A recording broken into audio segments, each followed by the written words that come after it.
বিশ্বনবী এক কালো মহিলাকে দেখে বললেন, কোন কালো নারী তো জান্নাতে যাবে না। মহিলা কান্না শুরু করে দিল, বলল, নবী এটা কোনো কথা হইল নাকি? জান্নাতে যাবো না কেন? কালা কি আমি হইছি নাকি? কালা আমারে বানাইছে কে? আবার ধলা আমনেরে বানাইছে কে? তিনি বানিয়েছে, তো আমার দোষ কি?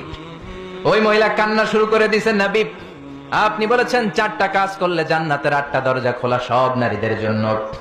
1 হলো যে নারীরা নামাজ পড়বে, 2 হলো রোজা রাখবে, 3 হলো স্বামীর কথা শুনবে, 4 হলো পরকিয়া না করে সতীত্বের হেফাজত করবে। 4টা কাজ করলে জান্নাতের 8টা দরজা খুলে দিবে কে? ও নবী আমি তো 4টাই করি, কেন জান্নাতে যাব না আপনি বলেন? বেজায় কান্না, কান্না করতে করতে মহিলা অস্থির। বিশ্ব নেই বললেন, থামো, আরে এত কেঁদো না, কেঁদো না, আমি তো মজা করছি। কি করছি? I'm just kidding you.